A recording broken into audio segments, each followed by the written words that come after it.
Dime tu verdad, me diré lo que estás pasando. Tú no sabes cómo estoy sufriendo, no te lo tengo que decir. Cuéntame, tu despedida para mí fue dura. Será que te llevo a la luna y yo no supe hacerlo así. Te estaba buscando por la calle gritando, eso me está matando.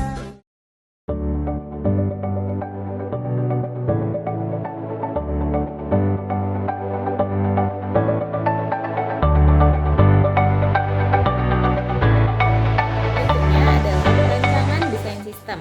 Yang pertama ada flowchart sistem manual. Alur penggunaan sistem jadwal dokter secara manual dimulai dari pasien datang pada fasilitas pelayanan klinik, kemudian pasien mengambil antrian untuk mendapatkan pelayanan. Ketika nomor antrian pasien dipanggil, pasien menuju pada meja pendaftaran. Kemudian petugas klinik akan melakukan pendataan pasien meliputi kepemilikan kartu KID atau melakukan penginputan data pasien yang belum pernah berobat pada klinik. Jika pasien belum pernah berobat pada klinik, maka petugas pendaftaran akan membuat dokumen rekam medis baru. Kemudian petugas pendaftaran menginputkan data-data identitas pasien dan petugas akan mencatat pasien pada buku kunjungan pasien baru.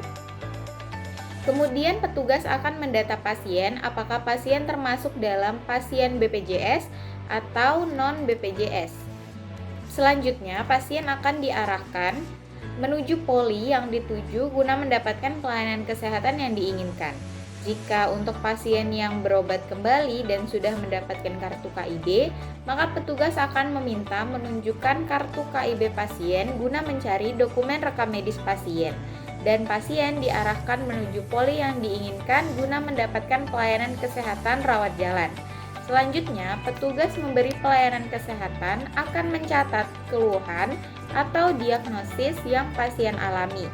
Petugas akan mencatat pada dokumen rekam medis pasien yang kemudian dari hasil pemeriksaan keluhan, petugas unit rekam medis melakukan perekapan diagnosis pasien yang berobat di fasilitas pelayanan klinik guna membuat laporan data penyakit atau diagnosis yang dialami dari pasien yang pernah berobat pada fasilitas pelayanan klinik.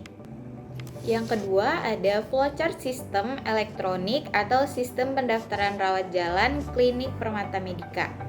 Pada bagian alur petugas, petugas akan membuka sistem pendaftaran online pasien.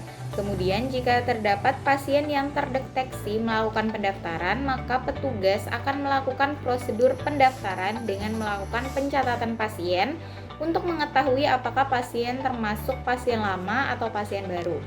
Jika pasien termasuk pasien lama, petugas akan mengkonfirmasi pada pasien apakah membawa kartu KID. Selanjutnya, petugas akan melakukan proses validasi identitas pasien dengan data yang diinputkan oleh pasien pada saat mendaftar. Selanjutnya, data pasien akan masuk ke database sistem.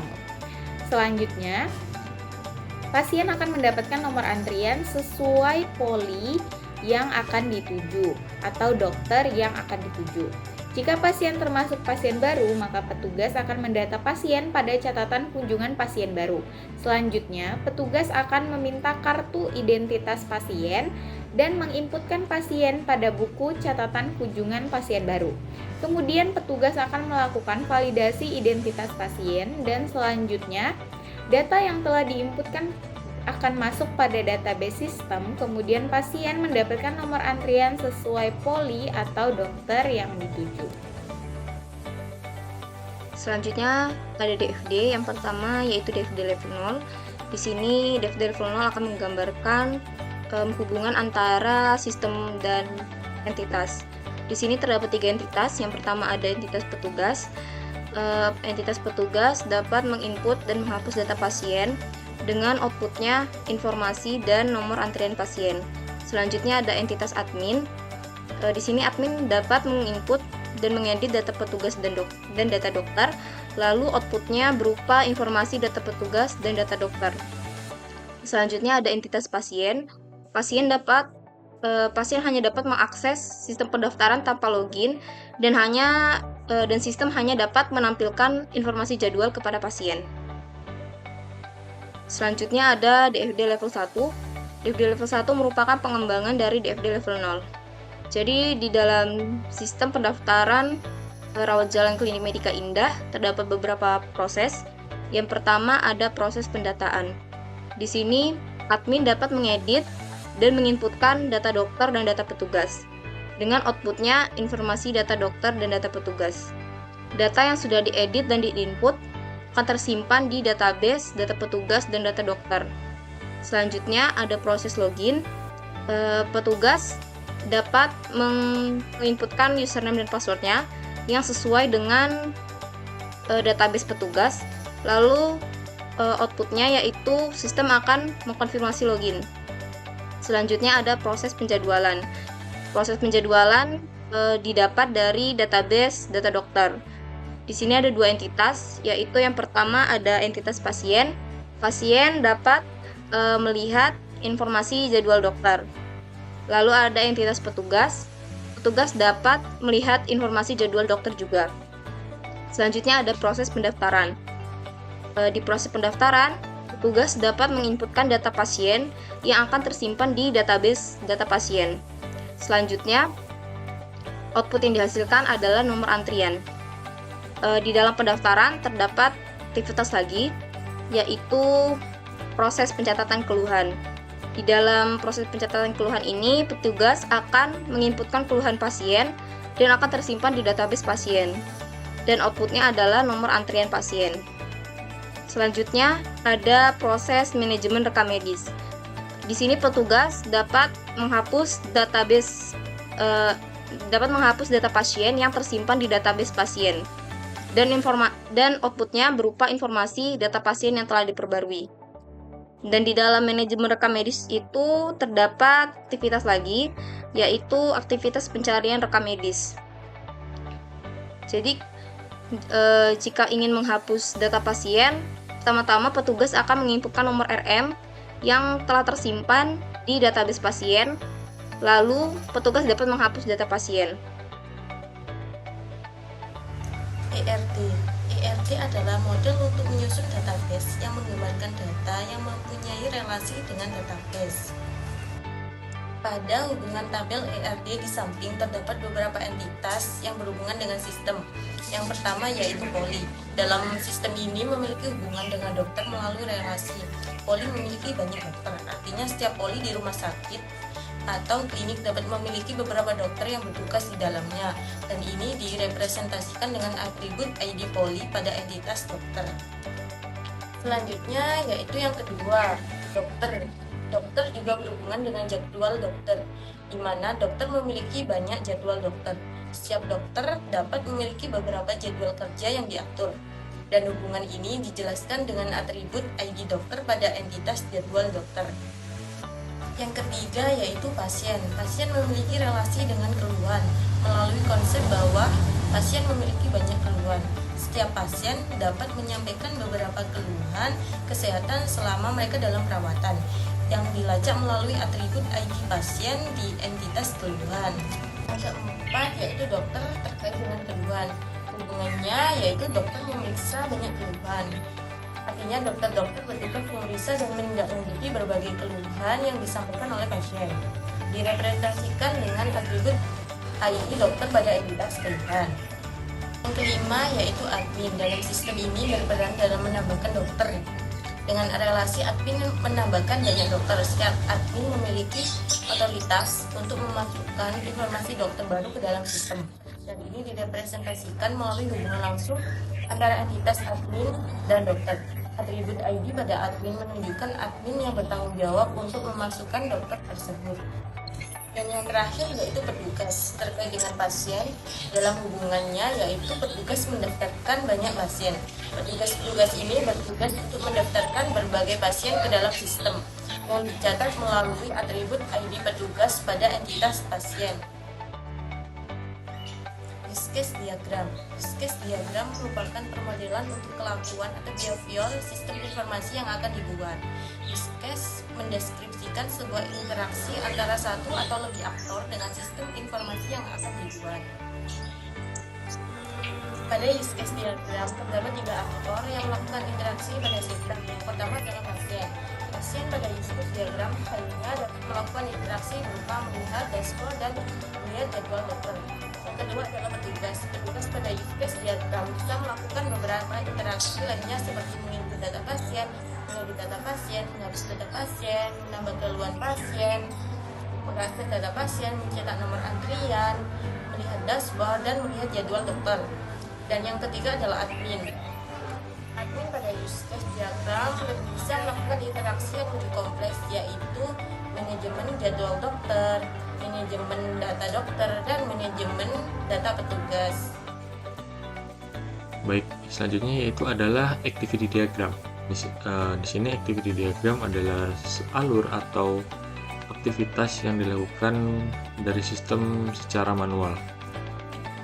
Pada activity diagram ini terdapat 3 entitas, yaitu admin, pasien, dan petugas. Dimulai dari admin, dimulai dari aktivitas login.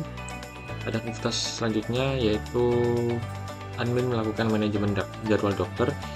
Ke arah kanan masuk pada entitas pasien yang nantinya tetap berhubungan.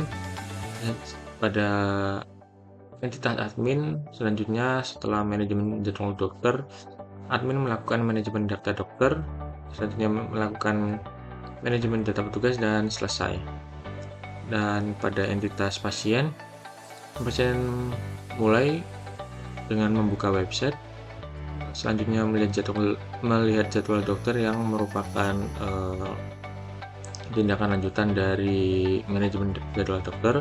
Selanjutnya menunjukkan kartu identitas untuk melakukan pendaftaran.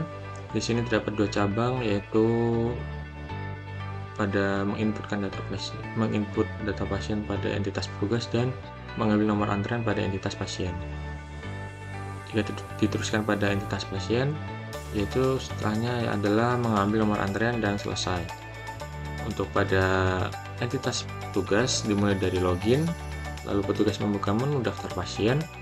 Selanjutnya petugas melakukan pendaftaran pasien, dan petugas melakukan penginputan data pasien dan penginputan data keluhan.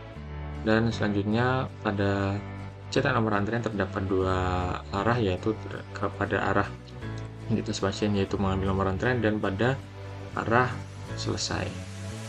Baik, sekian presentasi dari program yang telah kelompok kami buat. Kurang lebihnya mohon maaf.